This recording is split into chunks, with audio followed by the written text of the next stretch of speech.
Қазір 23 жылғылар бар әрине. Қанша күнде келіп жатыр дейді. 20 күн мен 35 күннің аралығында Қазақстанға кіріп жатыр негізі. Toyota 50 айына нешеден түседі 7 жылға дейді. Ол жағын жаңа төбеде көрсетілген нөмірге жазсаңыздар, сол жақтан сіздерге толық информация беретін болады кредиттің темасынан. Palisade 2022-лері 20 миллион теңгеден бастап под ключ ала аласыздар. Әрине Қырғызстанға да, Россияға да, СНГ-ның барлық қалаларына жіберуге болады. Starex. Все, Starex. Сейчас, если выйдет, сейчас покажу Starex.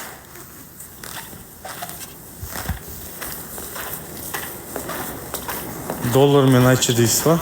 Так.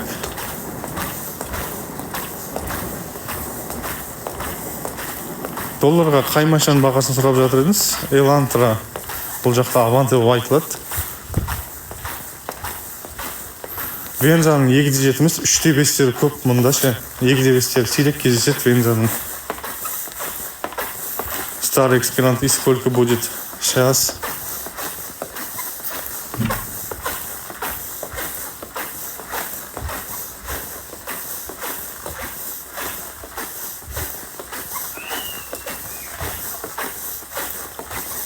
Газ бар, под ключ сіздерге 11 миллионнан бастап шығады под ключ сіздерге. Вот Grand Starex.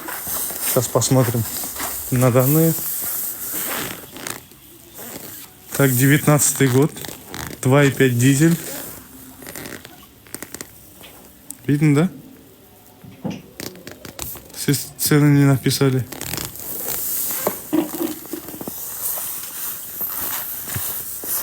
Hyundai Palisade.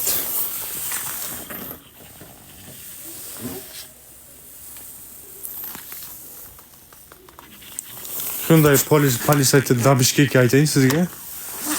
Егерде 22-сі средний комплектациямен болатын болса, так бізде 20 миллион теңге болса.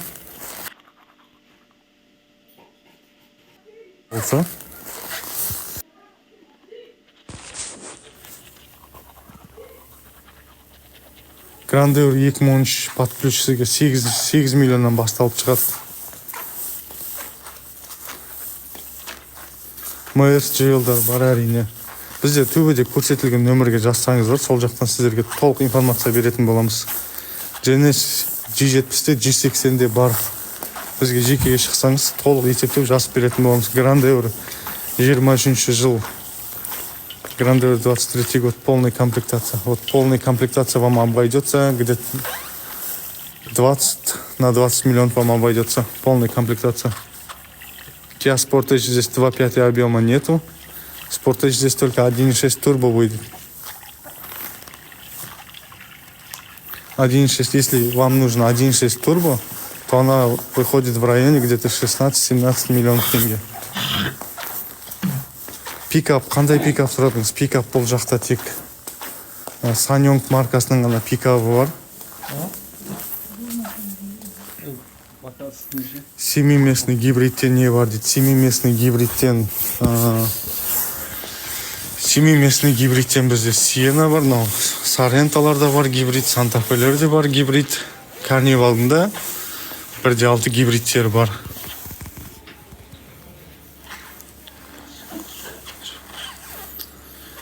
Электромобиль бар. Міне қазір көрсетейін. Ioniq 5 деп аталады осы. Hyundai'дың Ioniq 5 осылар. Электромобиль, осының Ioniq 6 дегені де бар. Міне осылар. Бағасы примерно 19-20 миллион теңгеден шығады под ключ. Вот электромобили. В тенге это будет где-то 20 миллионов тенге. Вот сейчас изнутри покажу. Она открыта стоит сейчас. Какой он космолет сейчас будете смотреть. Вот она новая. Вот. Не новая она. 32 тысячи километров.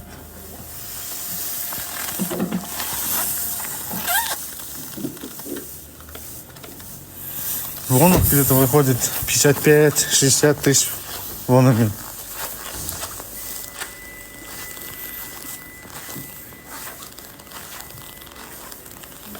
Ең тиімді арзан шимемесіне гибрид қаншаға түседі шамамен под ключ? Нұржан бауырым, бізге жекеге шықсаңыз, сол жақтан сізге толық информация береміз. Ең арзан машинаның бағасын айтшы дейді. Қазақстанға под ключ ең арзан түсетін сол ескі 11-12 жылғы К7-лар бар, К5-лар бар, сол жылдағы Hyundai'дың Sonatасы болсын, Grand Euro болсын. Соларды 6 миллион теңгеден бастап табуға болады. 6-7-8 миллион теңгенің көлемінде. Хабиб, вон этот Ioniq 5 выходит где-то 50 миллионов, 55, 60. По-разному, да, от комплектации зависит цены. Porsche Panamera. Осындай Panamera'лар да бар.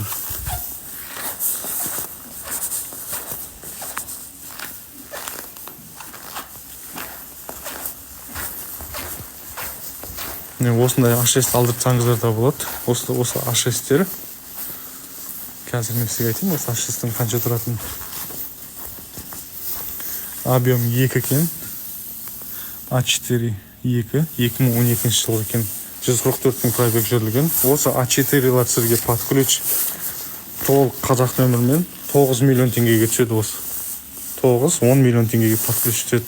Осындай Audi A4 алдырсаңыздар да болады. Жылы 2012. Және де осындай BMW-ларды алдырсаңыздар болады. Жылы 2015 екен. 183 мың жүріп кеткен екен, бірақ пробегі көп екен біздің неміздің.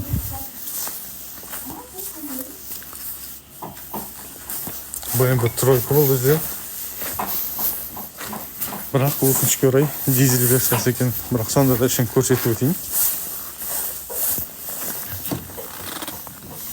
Құлып тұр екен өкінішке орай.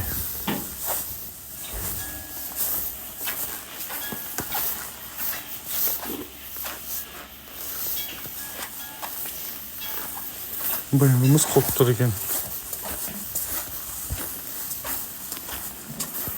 К9 22-23. Престиж с панорамой. Так.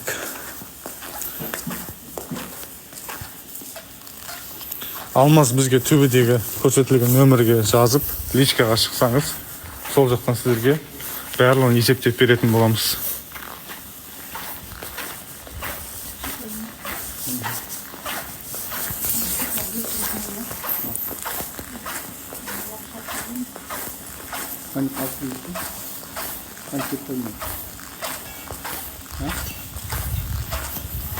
Осындай К7 көрсеңіздер де болады.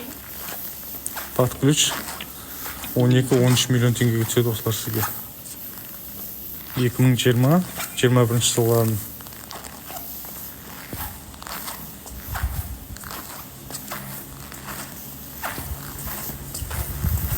Этажда бітірдік. Қазір астыңғы этаж бізде 5-ші этаждамыз бар. 4-ші этаж